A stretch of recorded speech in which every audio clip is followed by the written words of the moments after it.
heldur fólk í alvörunni að það sé hinn rósrauða framtíð íslenskra bænda og það sem þá dreymir að vera styrkþegar frá Evrópusambandinu.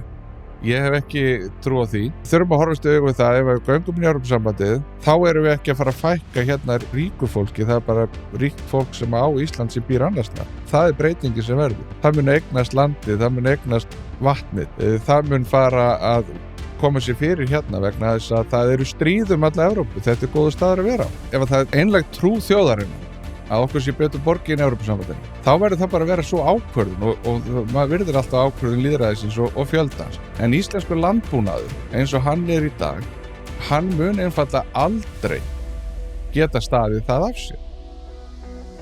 Trausti, hvernig ertu? Ég er bara góður. Það ekki? Það er mækina þess nærður. Já, ég skal gera það. Svona, þetta er betra. Já, þú er með góða útvarpsrödd, en við erum samt fá hana almennilega með góða bassa. Náinn alla leið. Nákvæmlega. Hérna, þú ert framkvæmdastjóri eða formaður bændasamtökanna? Formaður bændasamtökanna. Formaðurinn. Já. Hérna,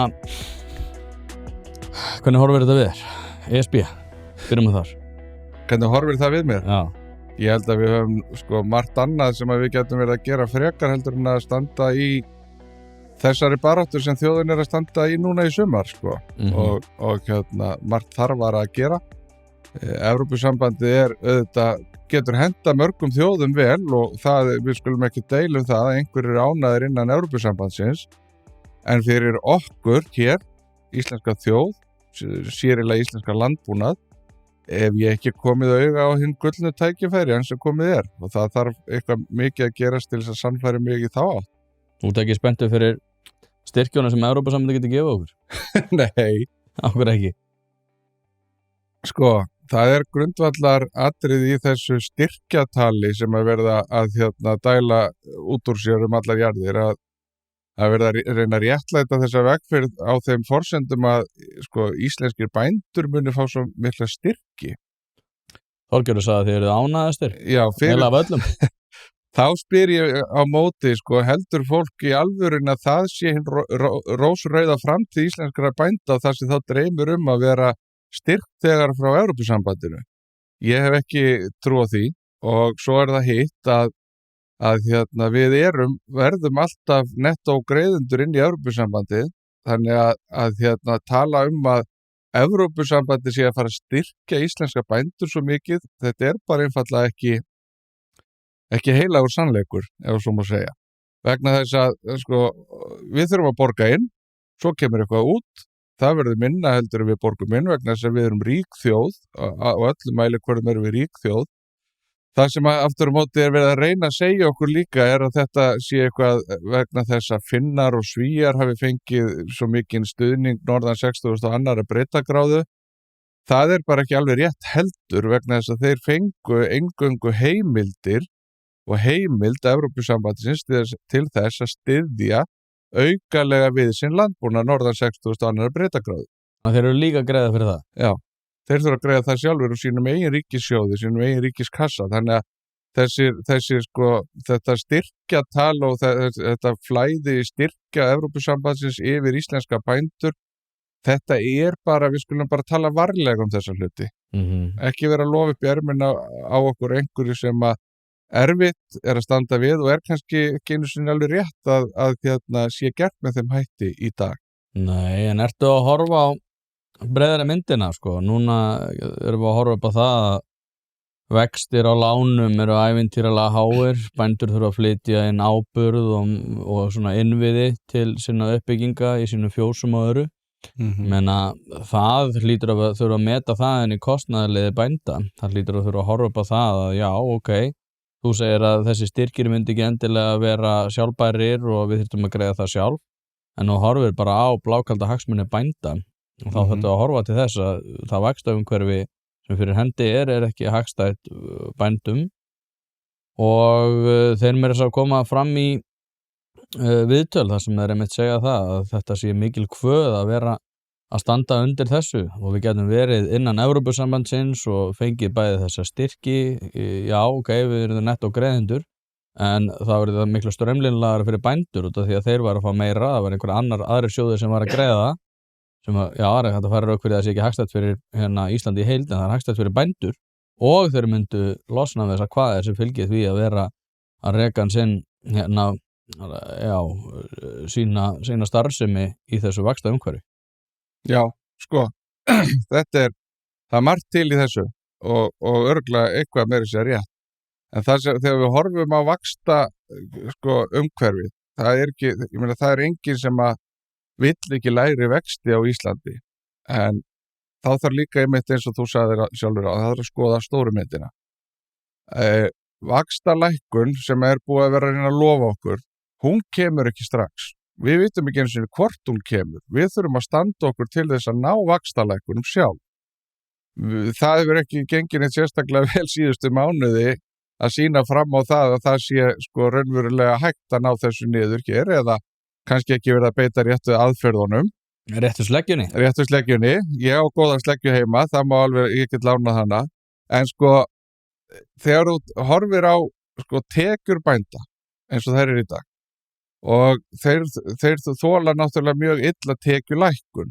En við sjáum ef við berum saman þessar þjóðir sem hafa gengið inn í Evrópusambandið og við skulum bara ræða Finnland sem dæmi. Þar lækkuðu afurðaverð til bænda á einni nóttu áramóti 94-95. Það var eitt verð á gamlarsdag 1994. Það var komið nýtt verð á nýjársdagsmorgun þegar við vöknuðu 1995. Það hefði lækkað að jafnaði 40% allt afurðaverð til bænda, mismikið eftir búgreinum. Segjum sem svo að íslenskir bændur lendi í sama veruleika. Þá er svo afurðaverðslækkun sem að keyrir yfir bændur, það er kannski á einni nóttu, hún er svo miklu meiri heldur en nokkuð tíma þegar vaxtalækkanir sem við munum svo fá kannski einhver tíma, kannski aldrei. Þannig að jú, það eru þetta þarna ákveðin, það er þarna einhver tækifæri sem fólk er að horfa á og trúir að séu þarna og ég ber alveg virðingu fyrir því. En það getur orðið ansi dýru verði keypt fyrir íslenska landbúnað að ætla að bíða eftir að fá vaxtalækkanir frá Evrópusambandinu eftir 10 ár, skilur við mig, þegar það er í grunninn eitthvað sem við þurfum að gera sjálf og eigum að vera að vinna í því núna til þess að bæta rekstrarskilyrði ekki eingöngu bænda á Íslandi, heldur bara rekstrarskilyrði atvinnulífsins og ef atvinnulífinu gengur vel, þá gengur heimilunum vel. Þetta er allt ein keðja sem við þurfum að huga að. Þannig að lækkun vaxta ánáttúrulega vera forgangsmál þessara þjóðar burt séð frá þessari Evrópusambandsumræðu. Já, ég er endar búin að vera að stríða þessari ríkisstjórn einmitt fyrir það að þau náttúrulega fyrir þetta er mjög skrítið að fyrir kosningar að þá var eina söluvaran og ekkert bara söluvaran, það var allir stjórnmálaflokkar einbeitt sér að hvernig, og þess vegna þú duttu bara píratar á VG sem eru bara ekki mennum svör við þessum spurningum út af þetta var orðið svo vega mikið atriði og vorum ekki að huga að einhverjum á Gaza og einhverjum loftslagsmálum með öðru, heldur var bara nú er allt í raunveruleikin að kikka inn og við Íslendingar þurfum að fara að huga að því hvernig við ætlum að reyna að búa hæginn þannig að það sé betri framtíð fyrir þá sem eftir okkur koma hér á Íslandi. Það var ekki smáaleitrinu þegar þessi ríkisstjórn fekk umboð frá kjósendum til að taka við þessu að þau höfðu ekki hundsvit á því hvernig ætti að takast á við verðbólguna út af því að Evrópusambandið þyrfti að gera það. Já, einmitt. Og mér finnst það ótrúlega merkilegt að verðbólga og vextir eru orðin svona einhver hliðarafurð umræðunar Evrópusambandið. Það er að segja, það er nefnt vextir og verðbólga, en alltaf í samhengi við það að ef við göngum inn í Evrópusambandið, þá var hægt að redda þessu. Það var ekki salan í byrjun, Það var ekki formálunum, Það var ekki það sem var kynnt fyrir fólki það gekk til kosninga haustið 24, að þetta yrði svo vegferð sem yrði farin í svona fljó. Sjáum líka náttúrulega ef við horfum á þetta að mér líður svolítið eins og þessi Evrópusambandsvegferð hafi fengið flýtimeðferð innan ríkisstjórnarinnar. Já, það er eins og líka út af Trump og þannig. Já, flýtimeðferð. Svolítið án þess kannski að vera búið að átta sig á því að almennilega hvað afleiðingar það hefur að fara í þessa vegferð. Bara, ég get alveg sagt bara eins og fyrir landbúnaðinn, tek hans en dæmi, að ungt fólk sem að hefur hugsað sér að fjárfesta í landbúnaði núna á þessu ári eða einhverjir sem ætla að fara að byggja eða gera. Meira að segja að bankarnir eru farin að biðja fólk að bíða þangað til eftir atkvæðagreiðsluna 29. ágúst. Þannig að það gríðarleg kæli áhrif af þessari vegferð þó að hún sé í rauninni valla hafin. Af því að nú erum við bara að fara að kjósa þarna, þau eru að óska eftir að fá umboð núna til þess að því þrýst okkur inn í Evrópusambandið, en svo það hitt. Þetta kannski ekkert að koma okkur heldur og óvart vegna þess að við erum með 2 flokka í ríkisstjórn sem hafa haft þetta á stefnuskrá sinni að gangi í Evrópusambandið. Eitthvað svona svolítið skrítið í mínum huga að sko það hefur alltaf legið ljóst fyrir að þau vilja fara hann inn, Samfylking og Viðreisn. En mér finnst þau ekki segja það alveg nógu hreint út núna. Nýr samstarfsaðili þessa þáttar Kaldi. Kaldi bruggaður á Árskógssandi þar sem að hreint íslenskt lindarvatn og vandað handverk fara saman. Kaldi fyrsti handverksbjór Íslands og hefur frá upphafi lagt áherslu á gæði, hefð og gott bragð. Notast við vandað hráefni og klassíska bruggaðferðir sem skila fersku og hreinu bragði sem að Íslendingar kunna svo vel að meta. Hvort sem ert að fara að njóta rólegra stundar, hitta góða vini eða fagna sérstöku tilefni, þá Kaldi alltaf vel við. Stolt norðlenskt handverk, bruggað af metnaði síðan 2006 og skál fyrir því. Jú, kæru hlustendur, hlaðvarpið í samstarfi við fyrirtæki sem að vilja gera hlutina almennilega og eitt af þeim að sjálfsögðu alvörubón. Alveg eins og þetta hlaðvarp leitast við að auka viðnámsþrótt samfélagsins, eykur alvörubón endingartíma bílsins með því að halda honum hreinum og fínum. Hringið í síma 5880705 eða sendið á alvörubón@alvörubón.is. Nú ef þú vilt einfalda þetta fyrir þér enn frekar þá kíkirðu bara á staðinn að Viðarhöfða 2A og lætur fagmenn sjá að bíllinn þinn sé hæfur til þess að vera séður á götunum. Nú bara verið að segja, heyrðu við... Við veitum ekkert hvað það snýst. Og það finnst mér svolítið þá spyr ég mig, hefur eitthvað breyst? Eitthvað breyst í Evrópusambandinu eða hefur eitthvað breyst hérna heima? Af hverju eru þeir að fara að kíkja eitthvað pakka eða skoða eitthvað þegar þetta hefur bara legið fyrir að þarna innviljaðu fara og mér finnst bara miklu betra að það væri bara sagt þau segðu það bara, við ætlum að fara að inn því þá væri bara vissi þjóðin ákvæmlega hvað hann væri að kjósa nú 29. ágúst. Já, ég var að tala við Ernu Bjarnadóttur einmitt þetta að ég lýsti þessu þannig að þú ert með ófýsilegum rekkjunaut á djamminu sem reyna að fá þig heim. Já. Og þú segir bara nei, ég ekkert í svaka stuði, ég bara langar ekki stuði, þetta er ófýsilegur rekkjunautur. Það alltaf svona, ég fá mér eitt drykk hérna og kíkjum við eitt drykk heima á mér og þú ert ekki að fara að taka leigubíl heim núna, það kostar 8.000 kall maður og gistir bara svo, það alltaf verið að fá mig aðeins nær því að fara upp í rúmið. Já. Í staðan fyrir að segja bara, herðu, ætlum við að sofa saman, nei. Akkurat. Eða já, skilur þig ef út í þannig stuði. Bara segja satt, þetta snýst það. Bara koma hreint fram, ég meina það vakti líka sérstaka athygli mína í vetur þegar ríkisstjórnin þær heldur sinn blaðamannafund eða fjölmiðlafund og voru að kynna hvað ætlaði að gera núna á þingi eftir áramót. Þegar það lagt fram að þetta mál skuli sett á dagskrá. Vegna þess að þetta kveikir svolítið í svona bændum og bændafórustin nú þurfum við að passa okkur. Vegna þess hvernig var talað þessa vegferð. Þarna var bara sagt strax í upphafi, ég man ekki hvort þetta var í janúar eða febrúar þessi fundur, ég ekki með dagsetningun í höfðinu. Þar talar utanríkisráðherra meðal annars það að eflaust muni þessi umræða snúast einhver tilfinningamál á borð við landbúnað og sjávarútveg. Hvernig talaru til atvinnuvega, gömlu grunn atvinnuvega þjóðarinnar, landbúnaðar og sjávarútvegs? Ég veit ekki betur en íslensk þjóð hafi löngum geta hallað sér að sjávarútvegi þegar það hefur vantað peningin í þjóðarbúið. Vegna þess að sjávarútvegurinn hefur rekið sér vel og skilað miklu inn til þjóðarbúsir. Þó að mig deilum að hvort að það eigi að vera meira eða minna, ég ætla ekki að segja til með það. Landbúnaður hefur jafnframt verið grunnstoð hinna dreifðu byggða í árhundruð. Og ferðaþjónustan all land byggist upp á því að það eru bændur á svæðinu sem að taka við ferðamönnunum, þjónusta þá, þeir manna björgunarsveitirnar og allt þetta. Það skiptir máli að fólki sé í hinum dreifðu byggðum og það skiptir máli að það sé tala til þessa fólks af virðingu. Þarna fannst mér það til dæmis ekki gert. Og þá eðlilega fara bændur í mikla vörn þegar það tala svona til þeirra. Bændasamtökin leggja af stað svo í sína vegferð í vetur á búnaðarþingi í mars.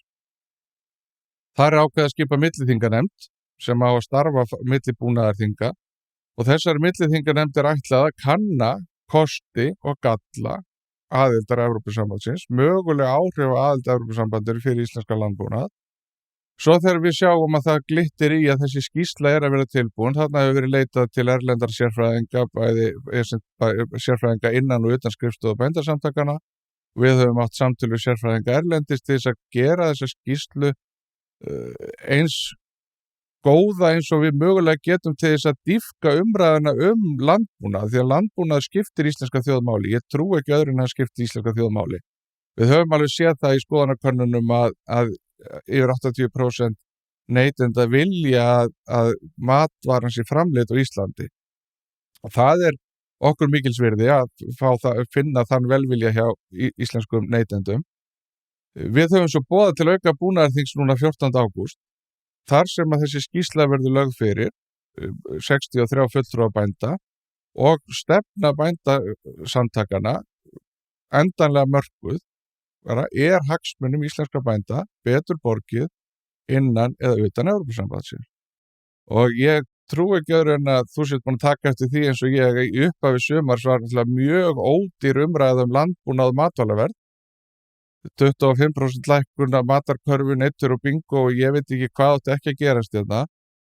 Mér finnst umræðan heldur vera skána og ég hef alltaf vonast til þess að ég líti á það sem hlutverk okkar hjá bændasamtökunum núna þegar við klárum skýrsluna, höldum búnaðarþingi og annað, að við komum hinn með eitthvað svona á borðið fyrir fólk til þess að raunverulega ræða landbúnað af virðingu og þekkingu.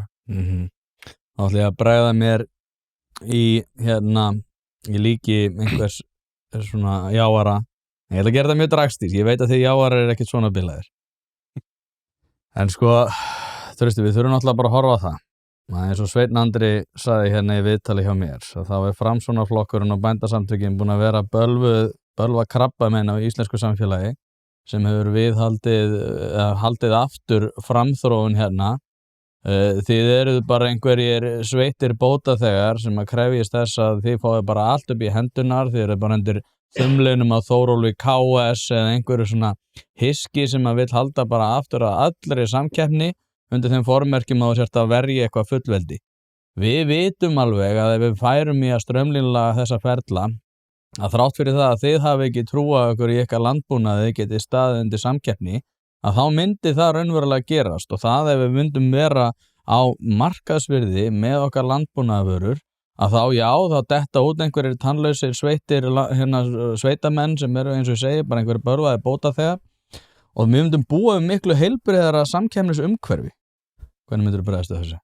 Ég myndi náttúrulega byrja að því að brosa til viðkomandi og spyrja hvort hann ættist til þess að ég svari einhverju af þessu bulli. Nei, þú veist, þetta það sem Sveinn Andri til dæmis kallaði bara bændasamtökin og Framsóknarflokkinn bara krabbamenn í íslensku samfélag út af því viðhaldið afturþróun.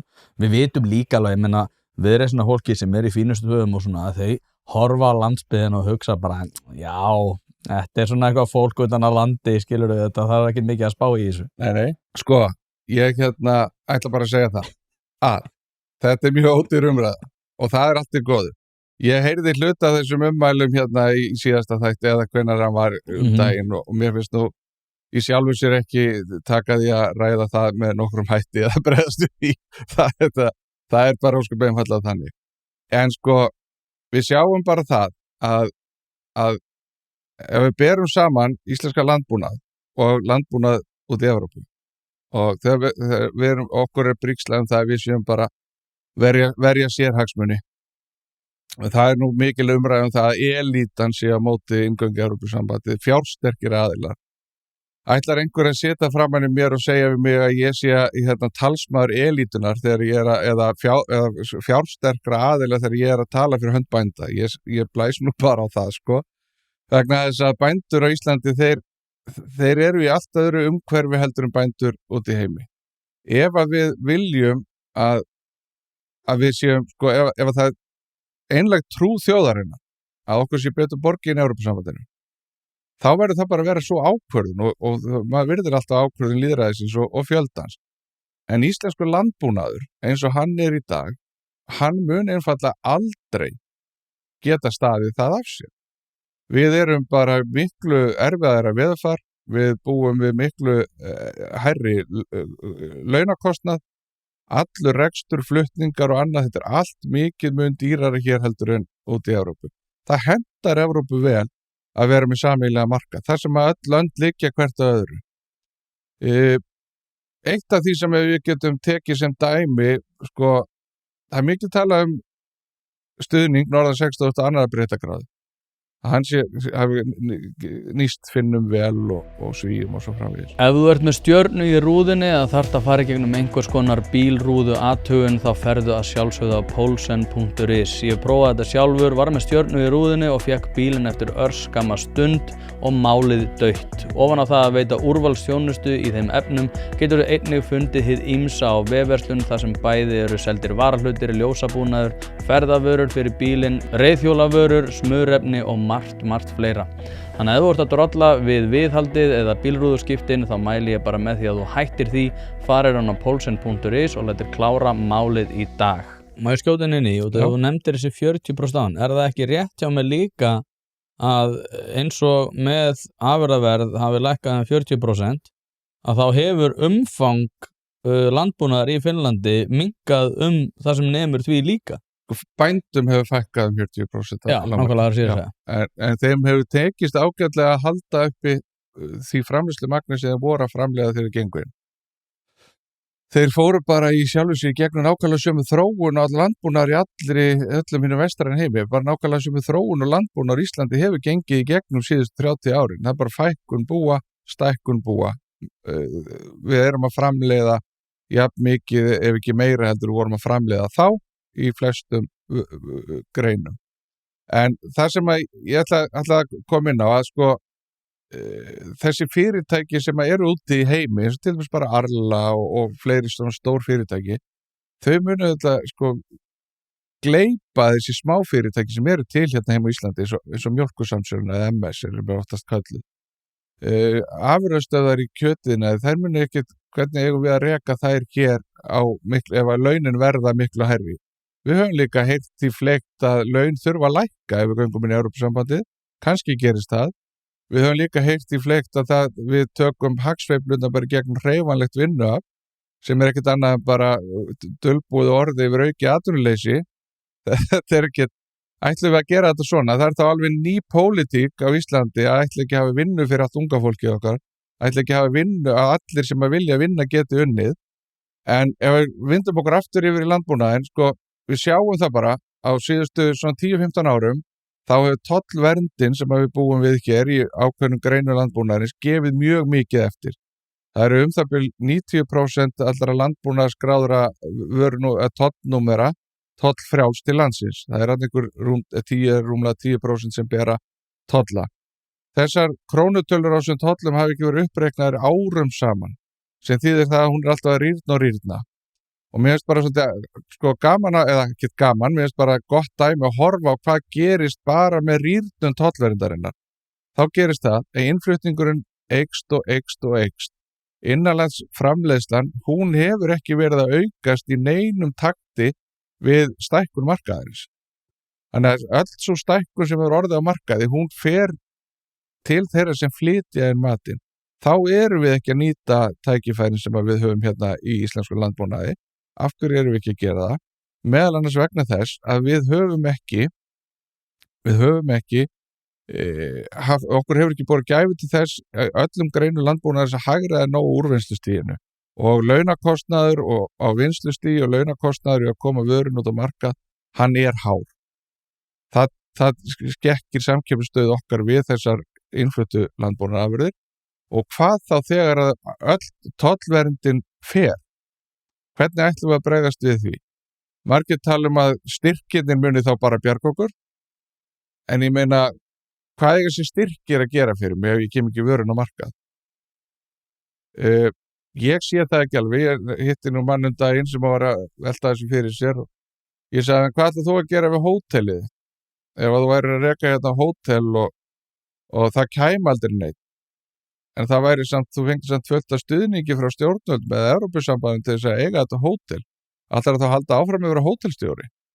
Já, það er líka náttúrulega bara þannig að í öllum svona stórum rekstri þá náttúrulega skapast öfusnúnir hvatar og það er þetta stólið mér nákvæmlega í hvað iðnaðar var innan Evrópusambandsins.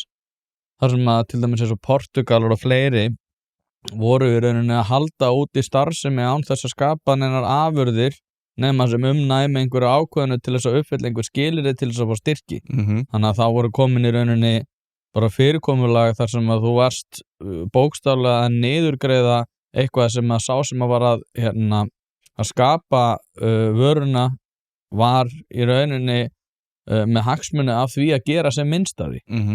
Þetta er nákvæmlega, þetta er ágætt og kemur inn á þetta vegna þess að sko margt í stuðningskerfi þessa CAP stuðningskerfi Evrópusambandsins sem að á nokkuð nýtt kerfi núna inn áramótin 27-8 man ekki hvort það á að vera til 32 eða 4 eitthvað svo leiðis. Örugglega til 34 því að það eru fjárlögin sem eru þannig 28-34.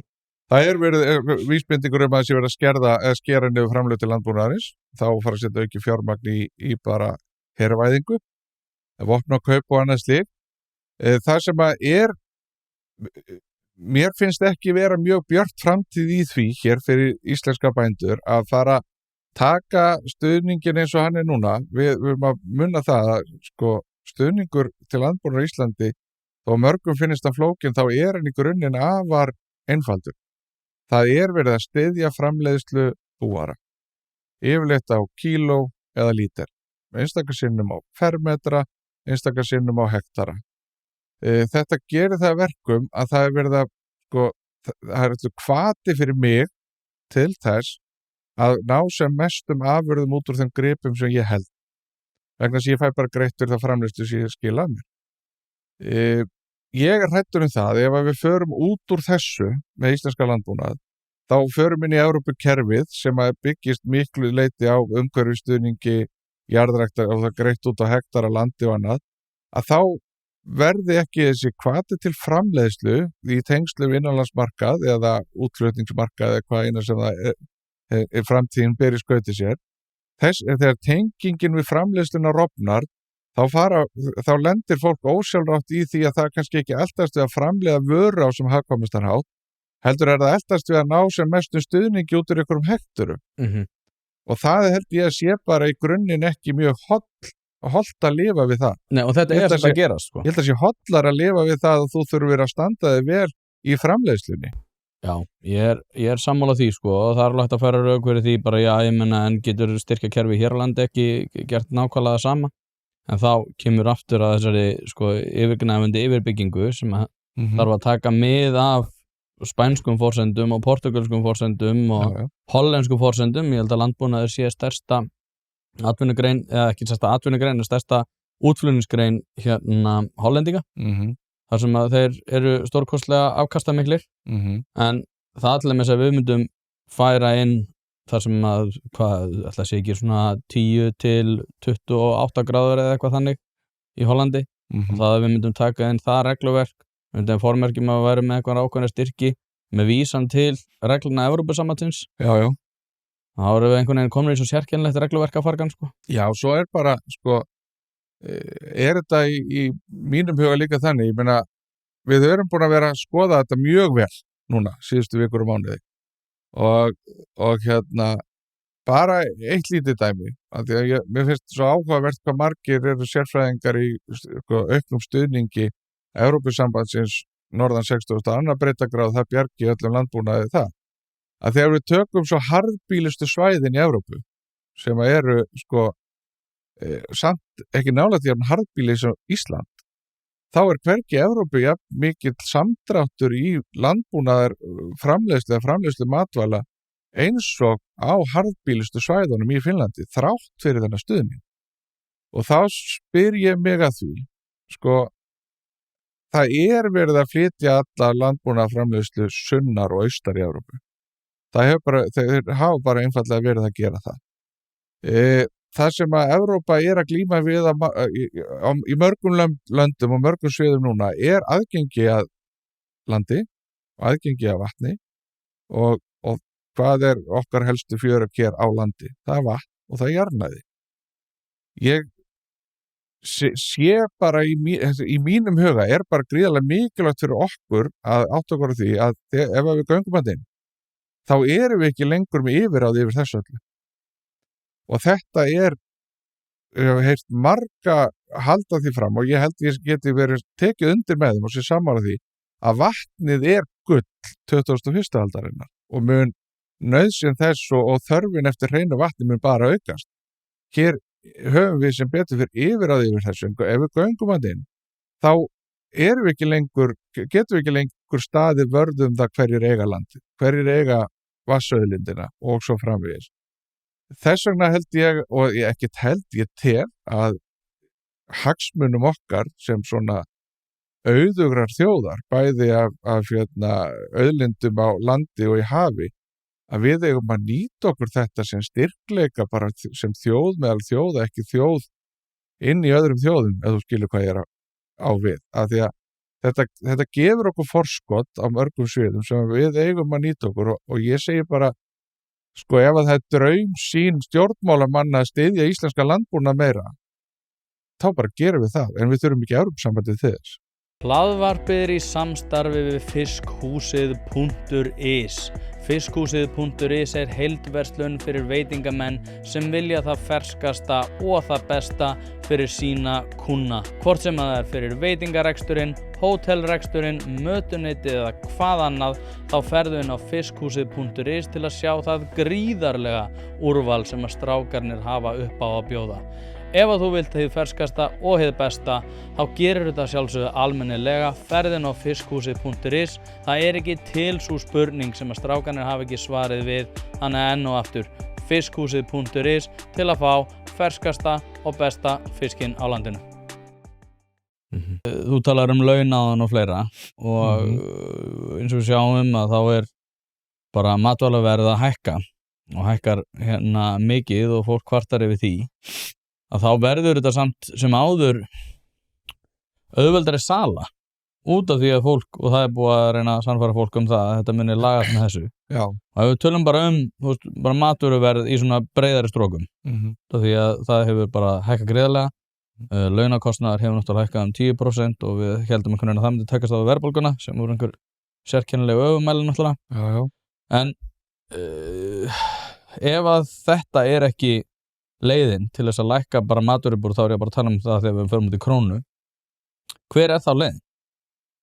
Til þess að lækka matvöruverð? Já, það verður náttúrulega ekki lækka út af því að launin að hækka svo mikið, en ég meina bara að það sé kannski ekki sama prósentuhlutfall af útgreiddum launum hjá bara fólki sem í bara svona, láglaunastörfum jafnvel og kannski aðeins upp úr. Já, ég held að sé bara rosalega margir þættir sem koma inn í matvöruverði sem að fólk svona í grunninn gleymir oft að ræða. Hvað kostar bara sem dæmi allur þessi langi opnunartími og öllum matvörubúðum? Fólk heldur að það kosti ekki. Hvað heldur að kosti allar þessar stóru verslanir og þessi miklu yfirbygging yfir dagvörumarkaðinn? Það ekki hægt að horfa fram hjá því og láta eins og það kosti ekki neitt. Svo þarf náttúrulega alltaf að huga því og halda áfram á öllum vígstöðum eins og hægt að hagræða í framleiðslunni, grunnframleiðslunni, bæði bændur geta hagrætt áfram og þeir alltaf að því okkur með einasta degi bændur að taka ákvarðanir að gera betur í framleiðslunni á morgun heldur en þeir náðu að gera í dag, vegna þess að það skila sér bara margfalt til þeirra ef þeim tekst það.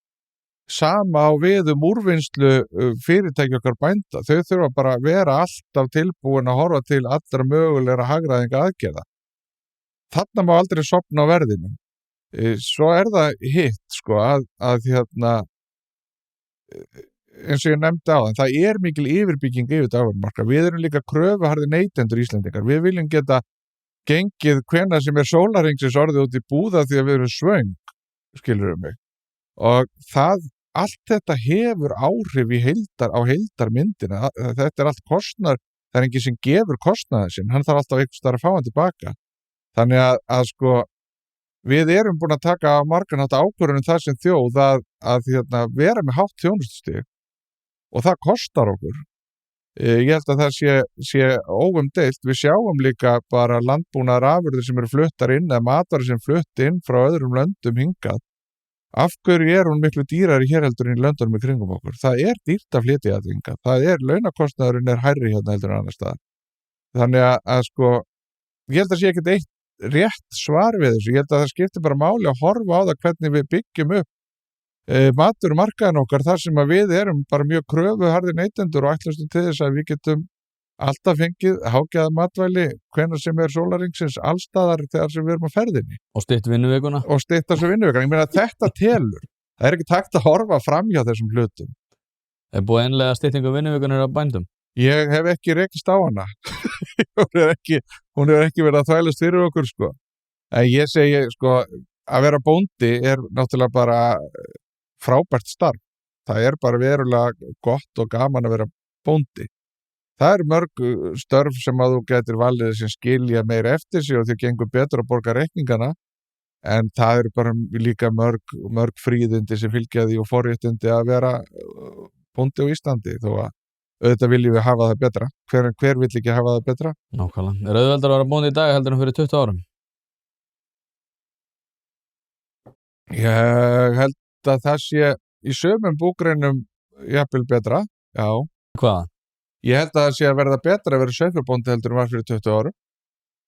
Ég hef þá tilfinningunni og mér sýnist það á öllu. Af hverju? Það bara afurðaverð hefur rjast af til bænda, í sauðfjárbænda. Það hérna... Er það eftir að þið kláruðu fyrirkomulagi með afurðastöðunar? Það í rétt átt hluta til eftir það, já. Það sem betur fyrr, að þá hlutur bænda réttast. Hvað var það nákvæmlega svo að hlustundur líka viti hvað við erum að tala um? Þegar það var fór gegnum alþingi heimil til hagræðingar og samruna í kjötafurðastöðva á Íslandi, það byrjað að skila sér til bænda. Það gerði það í rauninni strax þegar það var byrjuð ákveðin vegferð, verðin voru byrjuð að liftast til bænda, en síðustu sennilega 2-3 árin, núna meðteknu þessu hausti, þá sjáum við það að við erum að halda við verðlag sem eitthvað sem við vorum ekki að gera. Þannig að það þó allavega jákvæð þróun og sauðfjárbændur hafa líka náttúrulega tekið alveg gríðarlega til sín þessar kröfur ríkisins síðustu áratuga að framleiða meira fyrir minna í rauninni. Stuðningur alltaf að minnka og það lítil sem engin tollvernd og lambakjöti, þannig lagað. Þannig að þeir hafa svarað því ákalli og gert það vel og ég vil meina að ég heyri mjög mörgum bændum sem að telja sig hafa það betra í dag heldur en þeir höfðu og það jákvætt. Við þurfum að komast á þann stað að meðaltali líði bændum vel og ég sagði frá því í pistli í bændablaðinu fyrra sumar, þá var ég út í Noregi og þar hittum við unga bændur sem voru búin að búa í 3 ár. Og það væri rosalega góð stað að komast í, og nota bene, Norðmenn ekki í Evrópusambandinu, heldur hugsaði bara vel sinn landbúnað. Þeir gera til dæmis mun betur heldur en við í því að gæta hagsmuna landbúnaðarins og hagsmuna norsku þjóðarinnar inn í EES-samningnum heldur en Íslendingar að gera. Þeir nýta miklu betur þær heimildir og undanþágur sem EES-samningurinn býður upp á. Þeir með mun öflugri hagsmunagæslu gagnvart því. Að þetta unga fólk sem var bara búið 3 ár, þeir voru spurðaði hvernig að vera bóndi í Noregi og þau hugsuðu sér ekkert lengi og svo sögðu þau, vitið það, ég held að sé bara gott að vera bóndi í Noregi. Á þennan stað þurfum við að komast með íslenska bændur, að það sé gott að vera bóndi á Íslandi vegna þess að við höfum öll skilyrði til þess. Við erum með vatni, við erum með litla sýklalyfjanotkun, við erum með mikla sérstöðu í framleiðslunni, háar kröfur, háan standard. Það á að skila neytendum betri vöru, heilnæmari, öruggari og bara betri. En bændur ekki ennþá farin að fá nógu mikið fyrir það sem að þeir að leggja á sig til þess að varan sé með þessum hætti framleidd. Það eru mjög miklar kröfur, til dæmis bara aðbúnaðarreglugerðir í mörgum búgreinum eru mjög íþyngjandi en það hefur aldrei ekki fyllt nægilegt fjármagn innleiðingu breytingana sem gerir það verkum að umbyltingin í húsakosti kannski ekki eins hröð eins og myndu vilja hafa hana. En það samt að smá gerast og það mun halda áfram að gerast. Þannig að ég segi það, við höfum að stefna á þennan stað með íslenska landbúnað og við getum bara gert það sjálf. Við þurfum bara að taka ákvörðun það. Hlaðvarp í samstarfi við heitirpottar.is, hvort sem þið vantar saltvatnspott, hitaveitupott, kaldan pott, sánuklefa eða hvað eina í heita pottinn, þá ferð þú inn á heitirpottar.is og lætur græja þig. Þjónusta og uppsetningum all land og nú jafnvel hægt að fá sér smíðaðan sánuklefa, þar sem að þú færð sánuna nákvæmlega eins og þú vilt hafa hana. Það ekki hægt að setja verðmiða á heilsuna eða samverustund með fjölskyldunni og því mikilvægt að huga að báðu og það nákvæmlega það sem að heitirpottar.is auðvelda þér að gera. Hvort sem þú ert að endurnýja gamla pottinn eða gera þetta frá grunni, þá getur þú sendt skilaboð á netinu eða bara einfaldlega kíkt í verslunina að Fosshálsi 13 en þar opið alla virka daga milli 10 og 17 og á laugardögum milli 10 og 14. Ekki drolla við þetta, þú veist að þið langar í heitan pott og sánu heimtíðin, heitirpottar.is græja þetta fyrir þig. En þið lobbyistarnir ekki bara alltaf að segja, þú munt aldrei koma hingað og segja, já, nú erum við sáttir. Það verður alltaf þannig að þið eruð alltaf að reyna að móka meiri penning inn á ykkar bankareikning. Já, að sjálfsögðu. Það annars væri maður ekki að vinna vinnuna sína. Nei. Það þetta bara þannig, ég meina það gera allir. En það sem ég kannski bygg minn málflutning á í öllum tilvikum bara góð gagnavinnsla og úrvinnsla niðurstaðana úr rekstrarverkinu landbúnaðar sem sýnir að það mikil fjárfestingaþörf í íslensku landbúnaði og það mikil nýliðunarþörf í íslensku landbúnaði og við höfum tækifæri til að framleiða meira á Íslandi heldur en við erum að gera í dag því að markaðurinn stöðugt stækkandi og við viljum grípa þau tækifæri en til þess að geta það þá þurfum við að komast á dálítið rekstrarlega betri stað með stærri hluta bænda. Það eru bændur sem hafa það gott. Svo eru bændur sem hafa það ágætt. Svo eru bændur sem hafa það bara skítt. Og við þurfum að geta gripið alla þessa hópa og lyftum öllum upp að þeir hafi í það minnsta ágætt og jafnvel gott. Já, en hvenær kikkar samkeppnin inn og þú segja bara, ef þú hefur að skítt þá það þér að kenna og þú ættir ekki að vera í þessu rekstri og einhver annar að taka við. Ég meina það bara að gerast, það alltaf að gerast, það gerist í landbúnaðinum, það gerist í landbúnaðinum eins og annars staðar í öllu, ef þú ræður ekki við verkefnið, þá ræður ekki við verkefnið, það ekkert öðruvísi í landbúnaði heldur en öðrum annarri starfsemi. Þá ættu þið ekki að vera einbeitt ykkur að því að lyfta þeim upp? Lyfta upp framleiðslunni, já, við höfum að hugsa alla, þetta á félagslegum grunni sem við störfum. Meiri svo sem hann ekki með framsóknarmaðurinn í það. Við erum að félagslegum grunni sem við störfum. Og auðvitað hlúum við öllu okkar félagsfólki, það bara liggur í hlutarins eðli. No. Og ef það heitir að vera framsóknarmaður að hugsa vel um alla, þá bara gott að vera framsóknarmaður. Já, það örugglega fínt fyrir ykkur. En koma þess aftur út að ég tók þessa rantræðu sem ég varst skemmtileg hjá mér. Já, hún var mjög fyndin. Hún var hressandi. Já. En út af því að núna ég mikið fyrir vestan. Og ég hef nú svo oft sagt frá þessu að ég malbika í gegn en þetta rof höfuðborgarbúa ég þoli ekki höfuðborgarbúa Akkur ekki það bara ákveðið bara svona veruleika rof á því hvar verðmætasköpun á sér stað og það leyft sér að horfa á hópa á landsbyggðinni það var einn reyndar sem kom með geggjaðan punkt sem við kannski vinklum inn í Evrópuumræðina að hann sagði já, ég hef aðeins hlusta á þig vorum á okkur skralli hana aðeins hlusta á þig og ég ekkert sammálaður í mörgu ég ekki sammálaður ýmsa þetta og ég já, ok og hann sagði, en ég ætla samt að segja nei og ég sagði, já, ok, okkur það út af því að ég held að ef við göngum inn í Evrópusambandið þá verður Ísland vestfirðir Evrópusambandsins Já. Og ég var bara shit, hvað þetta góða punktur Já, akkurat að þú veist, það verður rosalega út af því að svona á tyllidögum þá er alltaf að tala Vestfirði sem eitthvað svona mikilvæga stóð og kerisis og þú veist, fiskeldi ef sem eru ósáttu við það að einhverjum ævintýralega woke ástæðum en svo, þú veist, ef það kemur á því eitthvað það þarf að bæta vegina og það bara, þú veist, á sumum stöðum bara eins og sért að keyra í einhverju þriðja heimsríki og og þá hugsað maður sko, já, ég meina höfuðborgarbúum bara drullu sama stóran hluta landsbyggðarinnar. Já, Nema þegar þú veist, þegar hendar skilur að tala eitthvað svona fallega þetta. ég held kannski, ég ætla ekki að alhæfa þetta með sama hættu þú gerir, en ég held að það sé margt til í því að það sé ákveðið tengslar á milli þess hversu mikil verðmæti landsbyggðin skapar fyrir þjóðarbúið. Við sjáum Austfirði skapa mikil verðmæti, Vestfirðir að skapa mikil verðmæti. Þetta snýst kannski í mínum huga að rétta úr því að sko ávinningurinn af þessari verðmætasköpu nýtist betur í heimabyggð til þess að byggja landið allt, af því að það hefur alltaf verið okkur mikilvægt og verður okkur mikilvægt að byggja landið allt.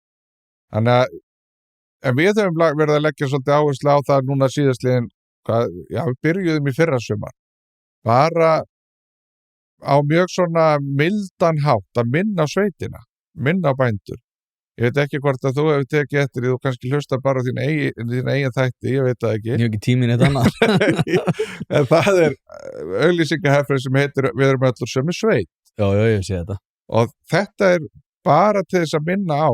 Þetta ekki einhver pólitísk yfirlýsing eða verið að reyna að segja fólki hvað það á að gera, hvernig það á að hugsa, heldur bara við erum öll úr sömu sveit og verðmætin þau eru sköpuð allt land. Og það mjög mikilvægt. Við hefum alveg hort á samfélög þar sem til dæmis atvinnulíf verður of einhæft. Hvað verður svoleiðis samfélög? Þau koðna niður. Verða alltaf brothættari. Þess vegna skiptir mjög miklu máli í hinu dreifðu byggðum að stjórnvöld taki þátt í því með Íslandi öllu að skapa atvinnutækifæri allstaðar allar hringinn í kringum landið og nýta þá sanngjarna hluta þeirra þess ágóða sem það að skapast á landsbyggðinni til uppbyggingar í heima héraði. Þetta líka sko, ég veit ekki út af því að núna náttúrulega, þú veist, við erum hætt þessu woke-rugli sko og það betra, en mér finnst alveg og ég vona svona í samfloti við það að þá munum við auka bara svona skilningu okkar á verðmætum. Árið 2019 þá voru einhverjir táningar á kvíðarlífi maður ársins út að þeir fóru að 20% af sínum tíma sem þeir áttu að vera í skólanum fyrir utan Alþingishúsi að góla á steypu út af loftslaginu. Og við þetta nú örugglega eðlilegt og svo vorum við að kæra okkur inn í einhverjar deilur í Mið-Austurlönd og vorum að hreyfa okkur forsetakosningar og það var einu sem spurði hver afstaða þín í fólki sem að koma ömulega fram fyrir hvort annað í Mið-Austurlöndum. Ég veit það nú ekki alveg, ég bara reyna að verða forseti í Íslands. En núna, þú veist, erum við hætt þessu rugli, sko. En ég vona svona í samfloti við þetta þá, og það eins og þessi svona veruleikarof, ég held að sko tenging þess sé fyrst og fremst svo að við erum einhvern veginn sko tengslarofi byggist aðalega á því að núna allt í einu þegar við erum með lakari lífskjör heldur nú vorum bara með fyrir ekki svo mörgum árum sem var náttúrulega helsta forsenda fyrir því að við gátum vera að einbeita okkur á allri þessari dellu kynþáttastríði Bandaríkjunum og einhver bara svona vitleysa að þá samt þessi tenging sko eins og þú segir sko að Willi Birgis búin að segja að bara þú veist verðmæti vera til á landsbyggðinni það að þú hafir það gott út af því að landsbyggðin að harka allan daginn þess vegna getur þú farið í 2 tíma hádegisfundi hjá Reykjavíkurborg og styttingu vinnuvikunnar og guð maður veit hvað.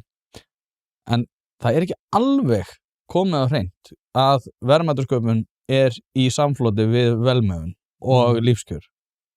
Hvernig tengjum við þetta? Það ég veit úr sammála öllu sem ég var að segja. Ég ætla ekki að tjá mig það með svona afdráttarlausum hætti. Sko, það ég held að innst inni þá held ég að fólk skilji vel að það þarf sko verðmætasköpun til þess að samfélag virki. Það sem að kannski hefur verið að gerast núna undanfarin misseri, ég veit ekki hvað maður á að segja þetta þess að vera ókurteis. En það sem hefur gerst svona undanfarin misseri það að stjórnmálin hafa kannski gengið leiðinlega framarlega í flokki að tala niður atvinnulífið.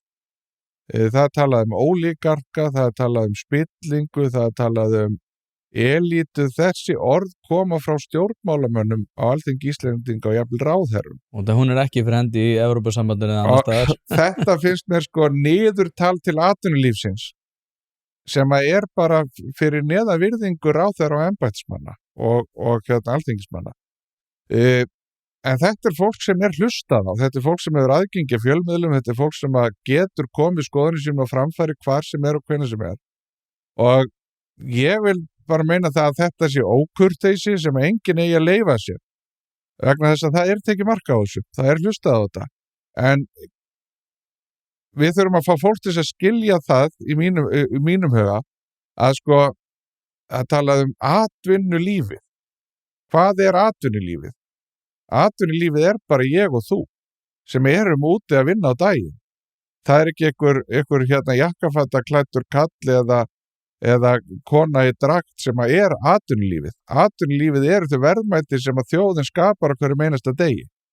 Og við þurfum að læra að hugsa það svoleiðis sko, ef að ég fer í stríð gegn atvinnulífinu, þá ég í stríði gegn sjálfum mér, vegna þess að ef atvinnulífið í lagi, ef allir hafa vinnu, ef atvinnulífið að blómstra, þó svo einhver 1 eða 2 eða 3 inn á milli verði moldríkir, það verður bara að hafa það.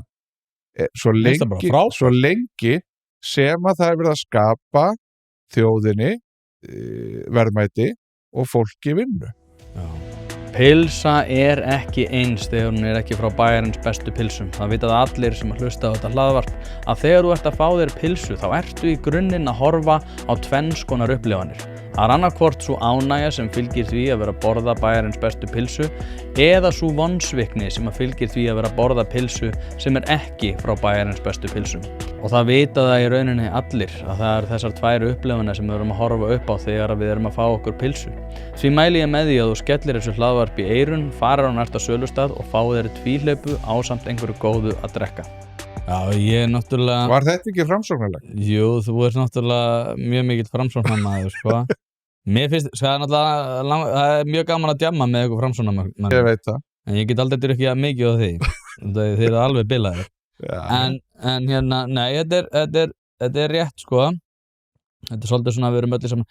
Ég líka, ég bjó á Bandaríkjunum tíma og það einn menningarlegur þáttur þrátt fyrir það að ég myndi nú ekki vilja innleiða þann fjölbreytileika inn í Íslands samfélag að öllu leyti. Nei. Að taka upp allt sem að við kemur bandarískri menningu en það eitt sem að þeir eru með á lás sem ég tel að sé að stóruleyti hluti af þessari velgengni. Ég hef nú skammað hægri menn fyrir það að huga of lítið að menningarlega þættinu. Þeir eru alltaf að reyna að pæla í svona nitti-gritti prósentur hlutföllum af einhverjum sköttum og öðru sem að ég tel alveg að sé mikilvægt en þeir þurfa aftur á móti líka að huga meira að menninguna að mínum mati. Og það það að ef einhvernum gengur vel í Bandaríkjunum að þá verða aðrir ánægðir. Hefurðu farið til Las Vegas? Ég? Já. Nei. Nei, ok. Ég kom upp á Hveravelli. Já. Það eru svona 2 típur sem maður getur farið með til Vegas. Það manneskjan sem að sko verður pirruð ef að þú vinnur mikið. Já. Eða manneskjan sem verður ánægð ef að þú vinnur mikið.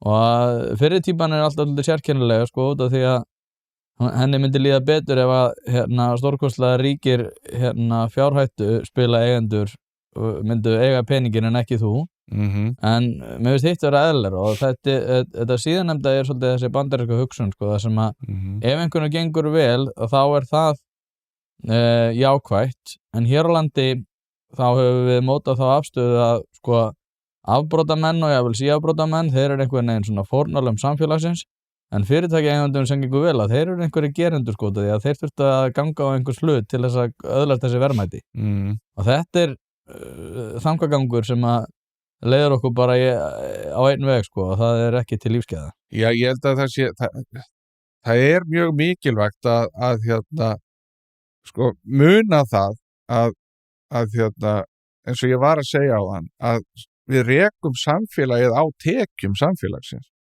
og við rekum og velgengnin ræðst af því hvernig okkur gengur að skapa verðmæti. Það þýðir það að það þurfa að vera til öflug fyrirtæki. Það þýðir það að það þurfa að vera öflugir einstaklingar til þess að skapa fólki atvinnu og möguleika. svo það bara hitt líka að við eigum að vera duglega að hlúa að menntun þjóðarinnar áfram. Við eigum að vera duglega að hlúa að allir í nýsköpun þjóðarinnar. Þetta eru svona lykilatriði sem að sko við megum aldrei leyfa okkur að tala niður, eins og mér hefur því miður fundist ákveðið stjórnmálafólk leyfa sér að tala niður til atvinnulífsins, tala niður til verðmætasköpunar og það verði allt betra ef við göngum inn í Evrópusambandið. Það verði að selja fólki þá hugmynd að það verði ekki lengur einhver stórfyrirtæki á Íslandi eða einhverjir ríkir á Íslandi ef við göngum inn í Evrópusambandið, það verði allir jafn fátækir eða allir jafn ríkir. Við þurfum að horfast í augu við það við þurfum að horfast í augu við það ef við göngum inn í Evrópusambandið, þá erum við ekki að fara að fækka hérna sko ríku fólki, það bara ríkt fólk sem á Ísland sem býr annars staðar. Það breytingi sem verður. Það mun eignast landið, það mun eignast vatnið, það mun fara að koma sér fyrir hérna vegna þess að það eru stríð alla Evrópu, þetta góður staður að vera á.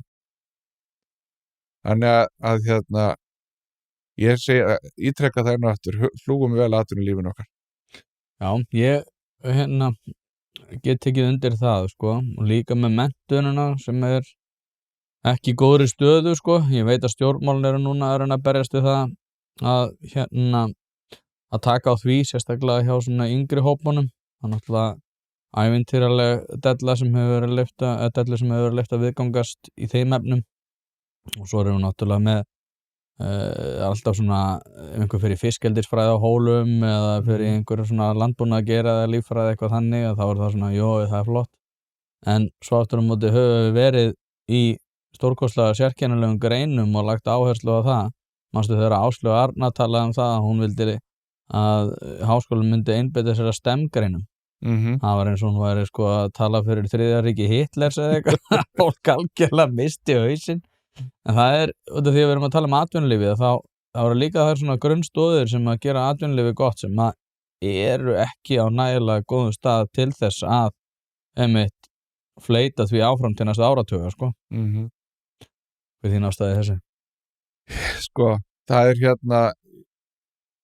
held að það mjög mikilvægt að þegar að við erum að horfa á Ísland sem eina heild, við þurfum að fara að horfa á Ísland sem eina heild, bara þetta bara verið eitt hagkerfi Ísland. Við erum að reka Ísland sem svona bara eitt fyrirtæki, skilur við mig.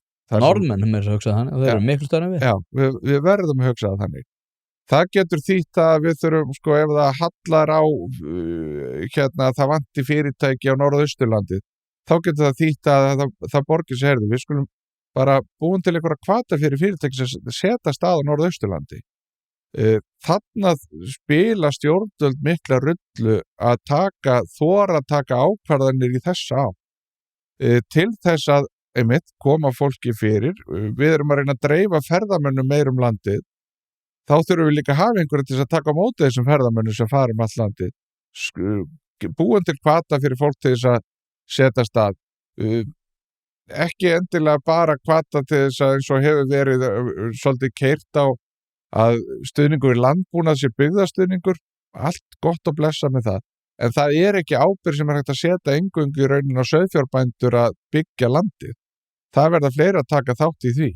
Þeir geti ekki endalaust verið þeir geti ekki átt börn alveg fram til 70 til þess að hafa krakkana í skólanum, skilur við, það verður að koma nýtt fólk inn og nýir atvinnuvegir og þarna finnst mér stjórnvöld þurfa að vera mjög á tánum að byggja þetta upp í góðu samskiptum við fólkið út á landi, við sveitastjórnir, við íbúa.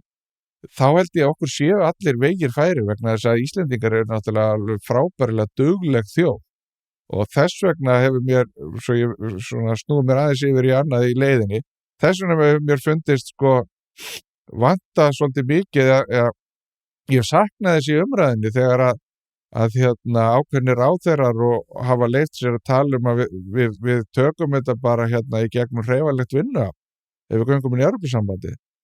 Já, og hagfræðingar líka. Já, og hagfræðingar.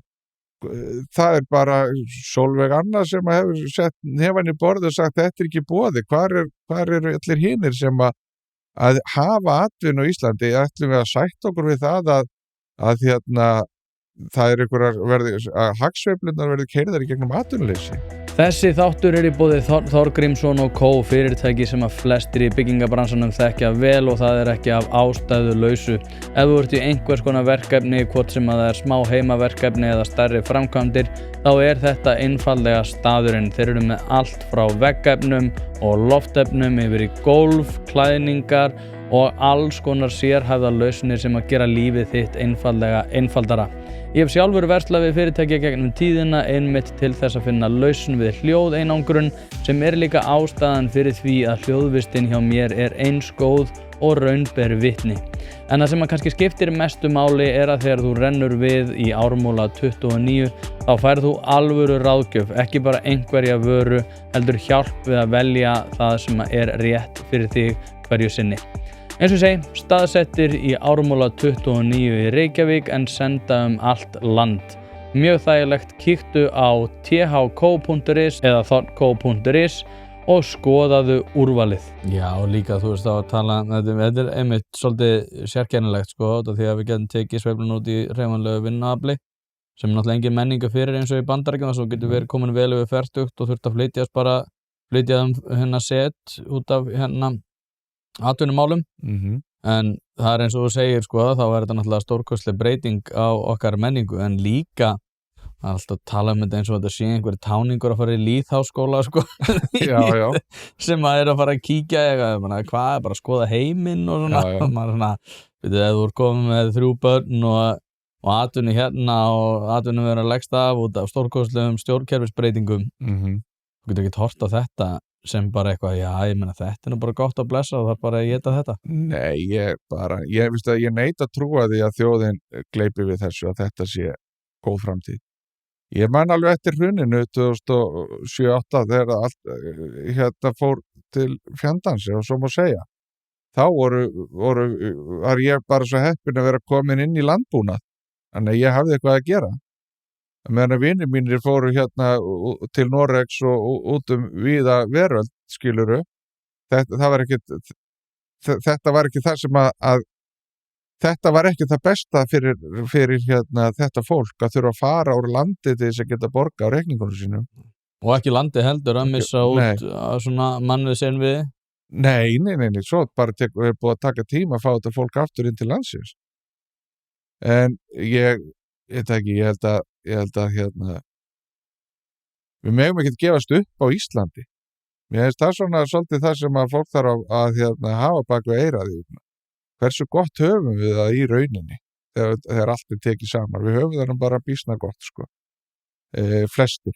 En samt má aldrei gleyma litlamanninum og þeim sem að gengur ekki nógu vel. Við þurfum að gæta því fólki og hjálpa til við það því að sko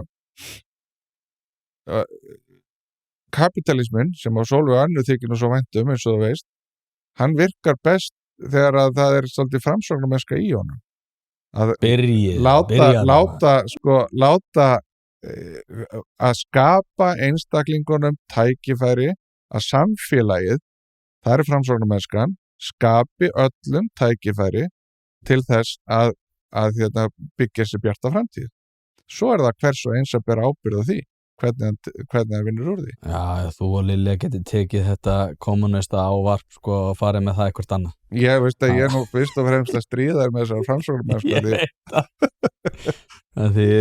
Nei, það gaman að drekka með ykkur og ég segi, þið eru alveg stundum með mjög góða punta. En svo verið þið bölvaðir sósíalistar þegar það kemur að því að framkoma. Ekki alltaf, þetta nú ekki sanngjarnt að segja þetta. Það var ekki forsenda fyrir því að þú kæmir það sanngjarnt. En trösti, við ætlum að fara að ljúka þessu. Þetta var hörku gott hjá okkur. Við gerum þetta aftur. Alveg endilega. Takk kærlega fyrir að koma og þangað til næst. Kæra þakkir.